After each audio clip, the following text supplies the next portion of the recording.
चलिए देखेंगे समान नागरिक संहिता, यूनिफॉर्म सिविल कोड, जिसको संक्षेप में यूसीसी कहा जाता है। ठीक है, सुर्खियों में क्यों रहा है, सबसे पहली बात है, अगर हम लोग इसको पढ़ रहे थे क्यों पढ़ रहे हैं। ठीक है, तो हाल में भारत के 22वें विधि आयोग ने समान नागरिक संहिता पे अलग अलग हितधारकों से सुझाव मांगे हैं। ठीक है, अब यूसीसी के बारे में अगर देखेंगे तो यूसीसी पूरे देश में सभी नागरिकों के लिए एक समान कानून लाने का प्रावधान करती है। यह समान कानून सभी धार्मिक समुदायों के विवाह, तलाक, विरासत, गोद लेने, उत्तराधिकार जैसे व्यक्तिगत मामलों में एक समान रूप से लागू होगा। ठीक है, तो देखेंगे यूसीसी सबसे पहले क्या है, तो देश में सभी नागरिकों के लिए एक समान कानून लाने का प्रावधान करती है। ये समान कानून सभी धार्मिक समुदायों का, जैसे विवाह की बात करेंगे, तलाक की बात करेंगे, विरासत की बात करेंगे, गोद लेने के, उत्तराधिकार जैसे व्यक्तिगत मामलों पे एक समान रूप से मतलब क्या होगा, लागू होगा। ठीक है, वर्तमान में देखेंगे तो व्यक्तिगत कानून है। ठीक है, व्यक्तिगत कानून किस तरीके से, तो पर्सनल लॉ है। ठीक है, अब पर्सनल लॉ किसका है, तो पर्सनल लॉ बात करेंगे तो ये पर्सनल लॉ जो होता है ना, सभी धर्म का अपना अपना एक अलग तरीके से लॉ बना रखा है, जिसमें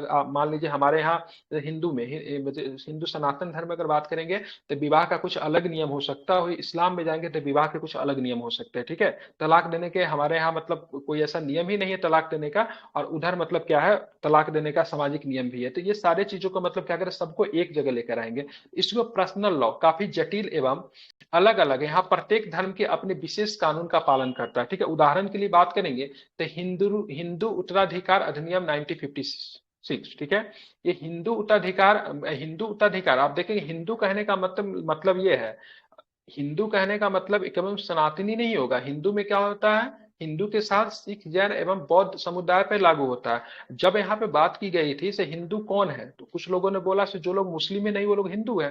तो बहुत सारे लोगों ने बोला अरे आप तो मतलब किस तरह का डिफिनेशन दे रहे हो, तो बहुत मतलब खराब डिफिनेशन। तो हिंदू के अंतर्गत मतलब क्या किया गया, हिंदू को शामिल किया गया, सिख को शामिल किया गया, जैन को शामिल किया गया, बौद्ध को भी शामिल किया गया। सारे के सारे किसमें आएंगे, तो सारे के सारे हिंदू में ही शामिल होंगे। ठीक है, इसीलिए जब ये लगा था, अभी कौन सा लगा था, मतलब जिसको बाहर से लोगों को लाके बसाना था, उसमें से हिंदू में किसको किसको शामिल किया गया, एनआरसी समथिंग क्या था, कौन सा कानून था, uniform NRC. Civil code, NRC जो भी हो। ठीक है, हाँ एनआरसी था, तो उसमें हिंदू, सिख, जैन एवं बौद्ध लोगों को नागरिकता देने की बात कही गई थी। किसको अलग रखा गया, तो केवल इस्लाम को अलग रखा गया। तो उसमें हिंदू जब भी कहेंगे तो साथ में सिख, जैन एवं बौद्ध समुदाय सारे के सारे लागू हो जाएंगे। ठीक है, इसको आपको ध्यान में रखना है।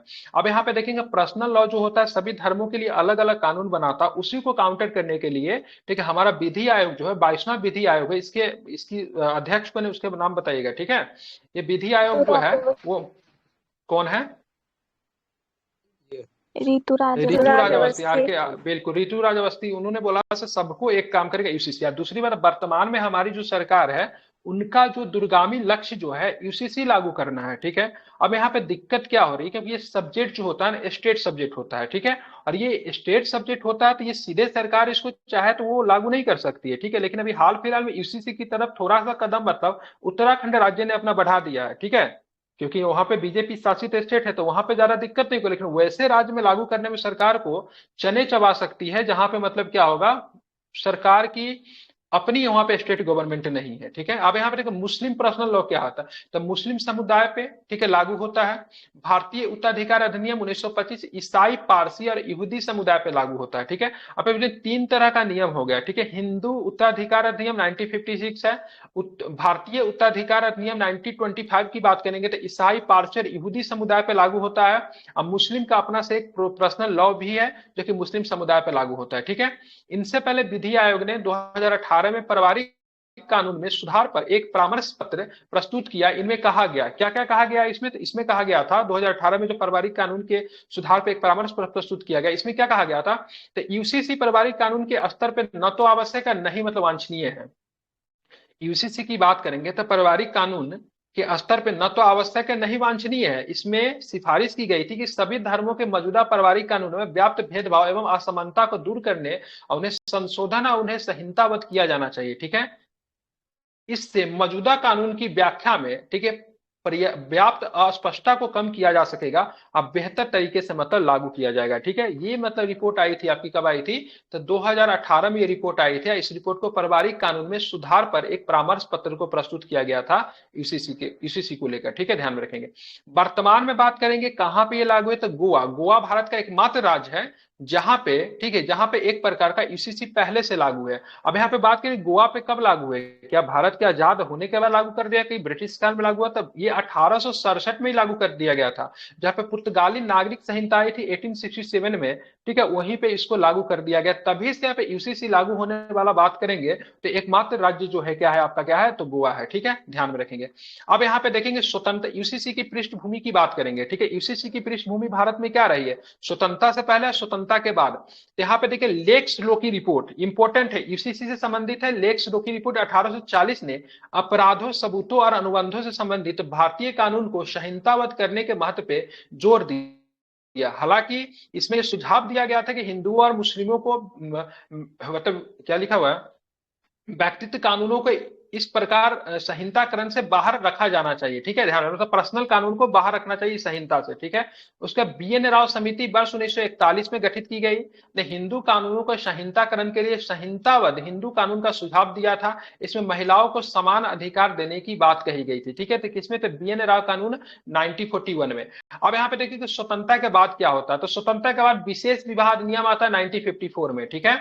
विशेष हिंदू उत्तराधिकार अधिनियम क्या है, 1956 है। विशेष विवाह अधिनियम की बात करेंगे तो 1954 है। इसमें क्या कहा गया, तो भारत के नागरिकों और विदेशों में रहने वाले सभी भारतीयों के लिए किसी भी धर्म या आस्था को मानने वाले व्यक्ति से विवाह करने का प्रावधान किया गया, ठीक है, या तो भारत में भी वो व्यक्ति रह रहा है, ठीक है, भारत में भी वो व्यक्ति रह रहा है, फिर विदेश में भी रह रहा है, ठीक है, इसको भी मतलब क्या किया गया, तो किसी भी धर्म के व्यक्ति से विवाह कर सकता है, ठीक है। हालांकि बहुत सारे स्टेट कानून इस रूल को मतलब वो कर रही है, जैसे मतलब कि जैसे उत्तर प्रदेश में ही, ठीक है, उसने मतलब क्या क्या कानून बना दिया है जिसमें मतलब दो धर्म के लोग अगर आपस में विवाह करते हैं तो उसको लेकर मतलब दिक्कत हो सकती है, ठीक है। आप देखेंगे चार प्रमुख हिंदू कानून की बात करेंगे तो हिंदू विवाह अधिनियम 1955 है, ठीक है, नेहरू के शासनकाल में पास हुआ था, ठीक है। हिंदू उत्तराधिकार अधिनियम 1956 है, अभी हम लोगों ने पढ़ा। हिंदू माइनॉरिटी और ठीक गार्जियनशिप अधिनियम की बात करें 1956 है, तथा हिंदू दत्तक, तथा दत्तक मतलब उत्तराधिकार वाला, ठीक है, तथा भरण पोषण अधिनियम जो है 1956 है, ठीक है। तो ये जो है स्वतंत्रता के बाद जो कानून जो आए थे यूसीसी की जो पृष्ठभूमि रही है, ये सारे कानून का संबंध जो है यूसीसी से है। विवाद कहाँ पे फंसता है यूसीसी को लेकर, ठीक है, कहाँ पे विवाद फंसता है, तो मतलब यूसीसी से संबंधित महत्वपूर्ण न्यायिक निर्णय की बात करेंगे तो सबसे पहला केस जो आया था अहमद खान शाह बानो बेगम और अन्य बाग, ठीक है, तो अहमद खान, ठीक है, अहमद खान की बात करेंगे। शाह बानो का केस जो आया था 1985 में आया था, ठीक है। इसमें संसद को एक समान नागरिक संहिता के रूपरेखा तैयार करनी चाहिए, इसमें बोला गया था। आपको पता होना चाहिए शाह बानो की एज काफी हो गई थी, ठीक है, और अहमद खान ने मतलब काफी एज में मतलब इनको मतलब तलाक दे दिया था, ठीक है। तो इस बात को लेकर मतलब 1985 में, ठीक है, कहाँ चली गई थी, ये सुप्रीम कोर्ट चली गई थी, ठीक है, सुप्रीम कोर्ट चली गई थी। तो सुप्रीम कोर्ट ने बहुत सारे मतलब इसको अवैध माना और उसके बाद मतलब उन्होंने, ठीक है, उन्होंने बोला से मतलब से इसको मतलब क्या करना चाहिए, अहमद खान को मतलब क्या करना चाहिए, सहरा बानो का मतलब वो देना चाहिए, क्या बोलते हैं उसको, क्या बोलते हैं उसको, एलिमोनी देना चाहिए, ठीक है। तो इसको लेकर भी मतलब क्या हुआ था, विवाद हुआ था। उसके बाद मतलब मुस्लिम मुस्लिम लोगों को लगा से कहीं ना कहीं से ये हमारे जो पर्सनल लॉ के जो कानून जो है उसमें मतलब चोट पहुंचाने की मतलब कारण हो रही है, तो इसलिए बहुत सारे मुस्लिम समुदाय नाराज हो गया। और बाद में जाके इनको लगा, ठीक है, राजीव गांधी को लगा उनकी सरकार गिर सकती है, तो उन्होंने मतलब कानून बना के, ठीक है, सुप्रीम कोर्ट के फैसला को ही मतलब पलट दिया, ठीक है। तो अहमद खान और शाहबानो वाला केस को जीत कब मिली है, जब 3 तलाक को बीजेपी की सरकार ने मतलब समाप्त किया, तो कहीं ना कहीं से ये शाहबानो केस से मतलब जुड़ी हुई मामला थी, ठीक है। उसके बाद सरला मुद्गल बनाम भारत संघ बात जो आता है 1995 में संसद द्वारा एक नागरिक, ठीक है, एक समान नागरिक संहिता बनाने की आवश्यकता को मतलब क्या किया गया, दोहराया गया, ठीक है। इसको आपको ध्यान में रखना है, ठीक है। अब यहाँ पे देखेंगे सुप्रीम कोर्ट ने मतलब क्या किया, तो ये केस 1985 की थी। 15-17-32 साल बाद, ठीक है, 15-17-32 साल के बाद सहरा बानो बनाम भारत संघ बात की बात करेंगे। 2017 में सुप्रीम कोर्ट ने माना कि तलाक के बिद्दत, ठीक है, की प्रथा असंवैधानिक। इसमें क्या होता था, जो मुस्लिम महिलाएं जो थी उनको 3 बार, ठीक है, लगातार 3 बार तलाक कहना या फिर लिखना की प्रथा जो है, ठीक है, असंवैधानिक है, ठीक है। विदेश में भी रहते थे, कहीं भी रहते थे, तो इस तरीके से तलाक देना, बोल के या फिर लिख के देना असंवैधानिक है। वहां पे 1985 में भी सेम बात कहा था, लेकिन सरकार ने सुप्रीम कोर्ट को फैसला को इसलिए पलट दिया क्योंकि देश में असमंजस की स्थिति बनी हुई थी, लग रहा था सरकार गिर सकती है, ठीक है, तो इसलिए पलट दिया गया। फिर 2017 में 3 तलाक को असंवैधानिक घोषित किया गया। तो कहीं न कहीं सहरा बानो केस से ही मतलब संबंधित है, ठीक है, ध्यान में इसको रखेंगे। उसके बाद यूसीसी के पक्ष में तर्क क्या है, ठीक है। अगर यूसीसी के पक्ष में अगर हम तर्क देने की बात कहें तो क्या तर्क हो सकता है यूसीसी के पक्ष में, उसके बारे में हम देखेंगे। और यूसीसी के विपक्ष में हम लोग क्या तर्क दे सकते हैं और हमारा अपना क्या फैक्ट बनता है उसको भी जरा क्या करेंगे, देखेंगे, ठीक है। तो सबसे पहले की बात करेंगे तो यूसीसी के पक्ष में तर्क क्या है। तो देखेंगे इससे संबंधित प्रावधान भारत के संविधान में दिए गए हैं। राज्य की नीति निदेशकता डीपीएसपीएस के अंतर्गत 44 में यूसीसी का प्रावधान किया गया है, ठीक है। तो यूसीसी के प्रावधान की बात करेंगे तो राज्य के नीति निर्देशक तत्व में, ठीक है, आर्टिकल 44 जो है यूसीसी के बारे में मतलब कहता है धर्मनिरपेक्षता को बढ़ावा मिलता है। यूसीसी के लागू होने से धर्मनिरपेक्ष राष्ट्र के सिद्धांतों को बनाए, बिल्कुल ठीक है, बनाए रखा जा सकेगा। यहाँ पंथ निरपेक्ष राष्ट्र से तात्पर्य एक ऐसे राष्ट्र से है, सॉरी, पंथ निरपेक्षता को बढ़ावा मिलता है। यूसीसी के लागू होने से पंथ निरपेक्ष राष्ट्र के सिद्धांतों को मतलब क्या मिलता है, बनाए रखा जा सकेगा। पंथ निरपेक्ष के राष्ट्र से तात्पर्य एक ऐसी राष्ट्र जहां धार्मिक मान्यताएं नागरिकों मामलों पे लागू नहीं होते, ठीक है। अब यहाँ पे देखेंगे राज्य का अपना कोई धार्मिक मामला, ठीक है, यहाँ के लोगों के ऊपर लागू न है तो ऐसे राज्यों को हम लोग सेकुलर स्टेट कहते हैं। मतलब राज्य का कोई अपना, स्टेट का कोई अपना क्या है, कोई रिलीजन नहीं है, ठीक है। तो इससे मतलब पंथ निरपेक्ष राष्ट्र के सिद्धांतों को मतलब बनाया रखा जाएगा कि बढ़ावा मिलेगा, क्योंकि सभी लोग सभी चीजों को मतलब मानने के लिए क्या है, तो सभी लोग सभी चीजों को मानने के लिए मतलब क्या है, तैयार है, ठीक है। अब यहाँ पे देखेंगे दूसरा कारण क्या है, राष्ट्रीय एकता और एकीकरण को बढ़ावा मिलता है, ठीक है। आप देखेंगे राष्ट्रीय एकता और एकीकरण को बढ़ावा कैसे मिलेगा, तो यूसीसी निम्नलिखित तरीके से भारतीय एकता को बढ़ावा देती है। पहला, धार्मिक और सामाजिक विभाजनों को समाप्त कर देती है, ठीक है। धार्मिक और सामाजिक सामुदायिक विभाजन जो होती है उसको क्या करती है, समाप्त कर देती है। यूसीसी के फेवर में बता रहा हूं, मतलब यूसीसी क्यों लागू होना चाहिए, ठीक है। तो सबसे पहले तो भाई संवैधानिक प्रावधान तो 44 में ही बोलता है, मतलब है कि यूसीसी होना चाहिए, सभी के लिए एक रिलीजन होना चाहिए, ठीक है। पंथ निरपेक्ष राष्ट्र के सिद्धांत को बनाए रखेगा यूसीसी, ठीक है, ध्यान में रखेंगे। साथ में मतलब क्या होगा, यूसीसी अगर लागू कर देंगे तो राष्ट्रीय एकता को बढ़ावा मिलेगी, सभी को मतलब एक जैसा कानून रहेगा तो सभी लोग लगाव महसूस करेंगे, ठीक है। धार्मिक और सामुदायिक विभाजन को समाप्त करके समान नागरिकता को बढ़ावा देकर, ठीक है, अधिक एकीकृत कानूनी प्रणाली निर्मित करके, ठीक है। तो ये सारे के सारे नियम जो है, तो राष्ट्रीय एकता और एकीकरण को मतलब क्या मिलता है, यहाँ से बढ़ावा मिलता है। दूसरी बात, लैंगिक न्याय को भी बढ़ावा मिलेगा। क्यों मिलेगा लैंगिक न्याय को बढ़ावा, तो यूसीसी को लागू करके कुछ धार्मिक व्यक्तित्व पर्सनल कानून में व्याप्त लैंगिक रूप से भेदभाव प्रथाओं का मतलब समाप्त किया जाएगा, ठीक है। जैसे तलाक की प्रथा अगर है तो कहीं ना कहीं महिलाओं के ऊपर मतलब गलत तरीके से ही बढ़ावा दी जा रही है, तो उसको अगर यूसीसी अगर समाप्त कर देगा तो इससे लैंगिक समानता महिलाओं के अधिकारों को तो बढ़ावा मिलेगा, ठीक है। क्योंकि मतलब अगर हिंदू में अगर किसी महिला को अगर आप तलाक देते हैं तो आप ऐसे ही तलाक नहीं दे सकते हैं, ठीक है। अगर आपने तलाक दे भी दिया उसकी भी सहमति होना चाहिए, म्यूचुअल अंडरस्टैंडिंग पे तलाक होता है, ठीक है।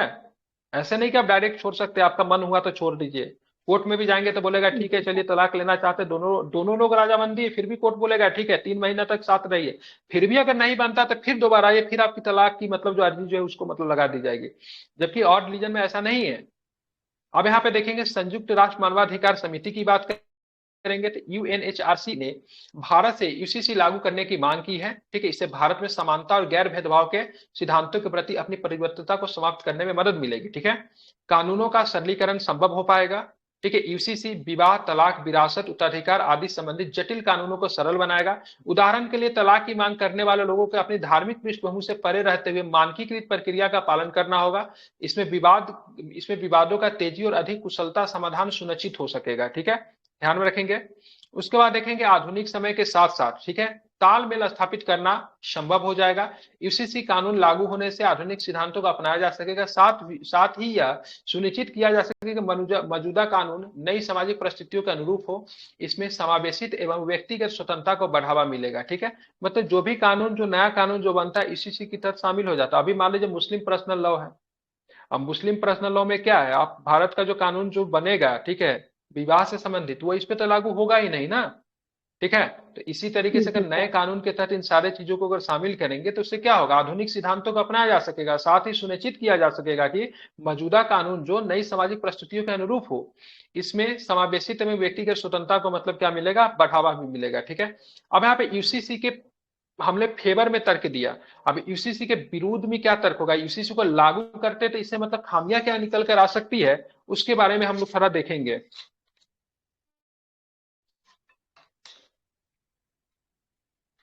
तो उसके विरुद्ध में तर्क देंगे तो देखेंगे इसमें क्या होगा, विविधता के विरुद्ध हो जाएगा।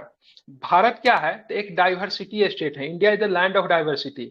सभी तरह के लोग रहते हैं, सभी रंग के लोग रहते हैं, सभी धर्म के लोग रहते हैं, सभी जाति के लोग रहते हैं। ठीक है, तो यहाँ पे क्या होगा ना, विविधता के विरुद्ध मतलब यूसीसी को अगर लागू करते तो यूसीसी को लागू करने से विविध समुदायों के सांस्कृतिक एवं धार्मिक पहचान कमजोर हो सकती है। अब यहाँ पे देखेंगे ये परंपरा जो समाज में विरुद्ध है, जो मुस्लिम समाज का अपना पर्सनल लॉ है, ठीक है, हिंदू का भी अपना, सब में तो ये कोई आज से तो नहीं है, बहुत पहले से है।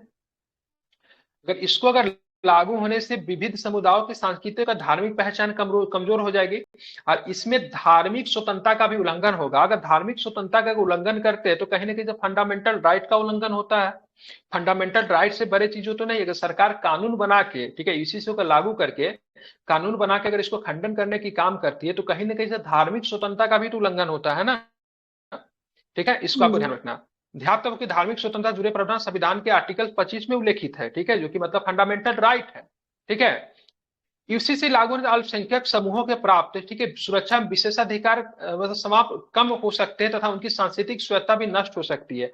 तो यहाँ पर भी आपको फंडामेंटल राइट का ही हनन हो रहा है, क्योंकि ठीक है वहां पे क्या आर्टिकल्स 29 और 30 क्या कहता है, आर्टिकल्स 29 और 30 क्या कहता है, संख्यकों को अधिकार देता है हाँ बिल्कुल। तो उसको विशेषाधिकार जो हमने दे चुका है आर्टिकल 29 में जो दे रखे हैं, तो उसका मतलब क्या होगा, यहाँ पे हनन होगा।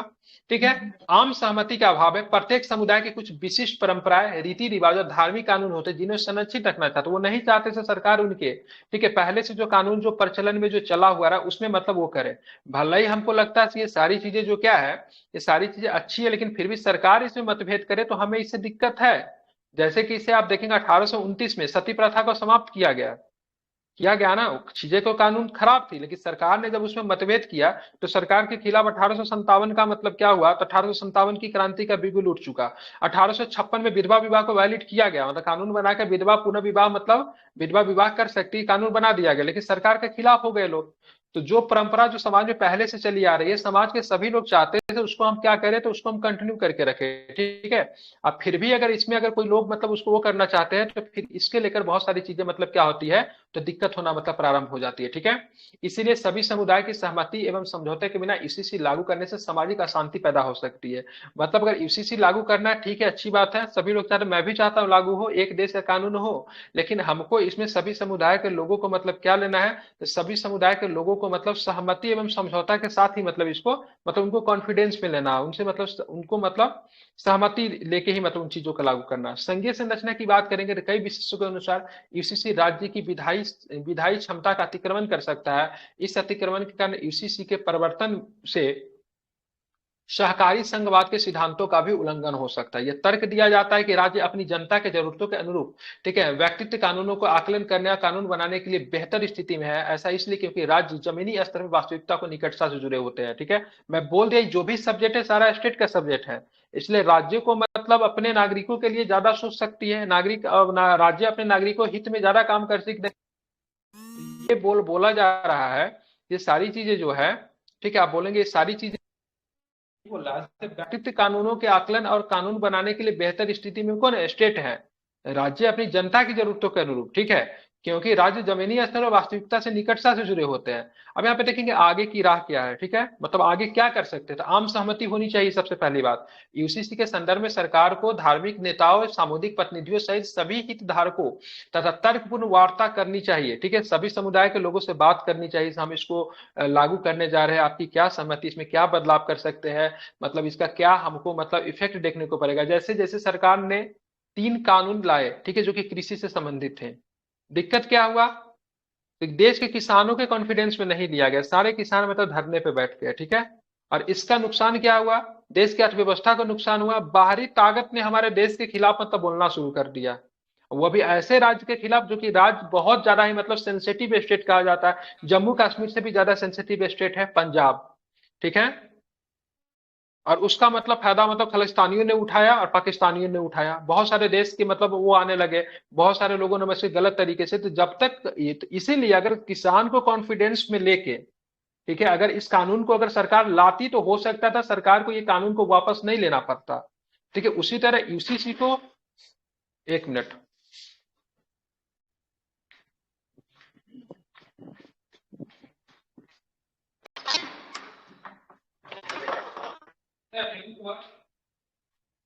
जी धराइए ना एक लाइन से। तो इसी तरह से इसी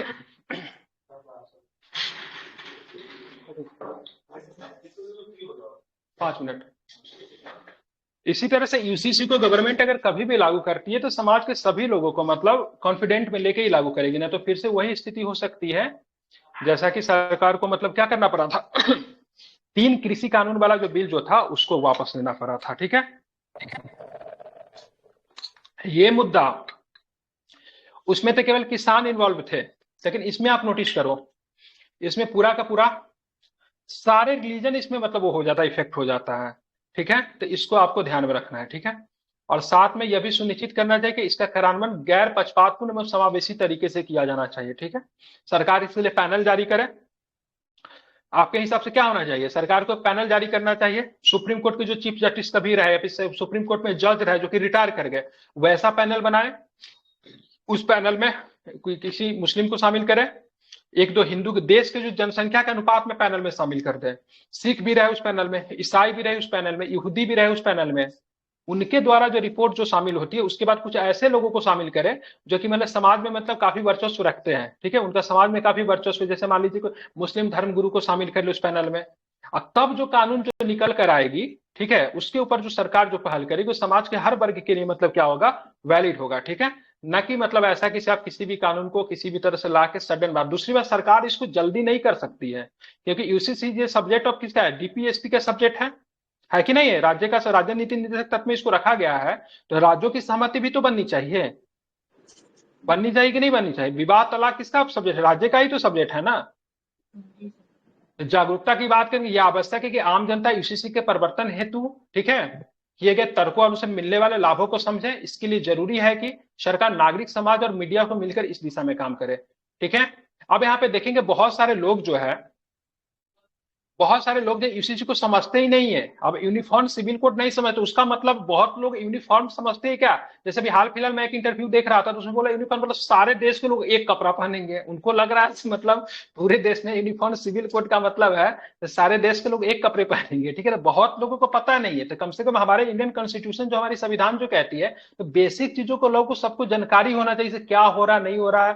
तो इस सबको पहले एक तो सामाजिक स्तर पे जागरूकता की मतलब क्या है, बहुत ही ज्यादा मतलब आवश्यकता है। ठीक है, भेदभाव को समाप्त करना यह भी आवश्यक है। यूसीसी को लागू करने से पहले मौजूदा, ठीक है, मौजूदा व्यक्तित्व कानूनों की गहन समीक्षा की जानी चाहिए। इसे यूसीसी की न्याय समानता और गैर भेदभाव के सिद्धांतों के साथ अनुरूपता सुनिश्चित हो सकेगी। ठीक है, अब देखेंगे चरणबद्ध दृष्टिकोण को अपनाना। अब यूसीसी के लक्ष्य को आदर्श रूप से अलग अलग चरणों में पूरा किया जाना चाहिए, जैसे विवाह की आयु से संबंधित हालिया संशोधन, इसमें धार्मिक व्यवस्था के भीतर, ठीक है, आंतरिक सुधार में बदलाव का मार्ग भी प्रशस्त हो सकता है। ठीक है, कुछ भारतीय कानून पहले से अधिकांश सिविल मामलों को एक नागरिक संहिता का पालन करते हैं। ठीक है, इन कानूनों को भारतीय संविदा अधिनियम, सिविल प्रक्रिया संहिता, भागीदारी अधिनियम, साक्ष्य अधिनियम आदि शामिल है, जो कि यूसीसी के जो चीजें जो है उसको पहले से मतलब ये फॉलो कर रहा है। अब आप देखिए सभी सभी व्यक्तित्व कानूनों का संहिताकरण, कानूनों को संहिताबद्ध करने कुछ सार्वभौमिक सिद्धांत स्थापित किए जा सकते हैं। इस इनमें एक अनन्य यूसीसी को कठोरता पूर्वक लागू करने के बजाय निष्पक्षता को बढ़ावा मिलेगा। ठीक है, इसके विपरीत अन्यमय यूसीसी का प्रवर्तन लोगों के कानूनी सहायता लेने के मार्ग को बाधित करेगा। ऐसा करने से विवाह और तलाक के मामलों को, ठीक है, न्यूनतम तरीके से सुलझाया जा सकता है। ठीक है, मुख्यतः जो मामला जो फंस आ रहा है, विवाह तलाक का मामला फंस में आ रहा है। ठीक है, ज्यादातर मामला यही है। तो तलाक को तो हम लोगों ने क्या किया है, मतलब कानून तो बना दिया गया, लेकिन इसमें भी बहुत अधिक विवाद हुआ था। यूसीसी अगर लागू होता है तो लॉन्ग टर्म में अगर देखेंगे तो देश के हित में ही होगा, लेकिन ये चीजें लोगों को नहीं समझ में आ रही है। अभी लोगों को लग रहा है हम सीधे सीधे 1856 में, ठीक है, 1856 में, ठीक है, 1843 में और 1829 में पहुंच रहे हैं, जहां पे सरकार क्या कर रही है, उनके धार्मिक मामलों में हस्तक्षेप करने की कोशिश कर रही है। लेकिन यूसीसी एक अच्छा कानून है, बढ़िया कानून है। अभी हम लोगों ने यूसीसी के ऊपर मतलब क्या किया, चर्चा किया। ठीक है, अब आपको क्या करना है, यूसीसी के बारे में और भी कहीं कहीं से कुछ प्रश्न पढ़ना, इसमें तो मैंने बता ही दिया। ठीक है, बता ही दिया। अब यूसीसी के ऊपर आप लोग को क्या करना है, कहीं से पढ़कर लिखने की कोशिश करना। मेंस वाले ग्रुप में आप लोग हो, वहां पे आप लिख के कॉपी डालिए, फिर हम लोग देखते हैं इस पे हम लोग और क्या कर सकते हैं। ठीक है, तो इसी तरीके से हम लोग एक एक दो दो टॉपिक को प्रतिदिन लेंगे और उसको मतलब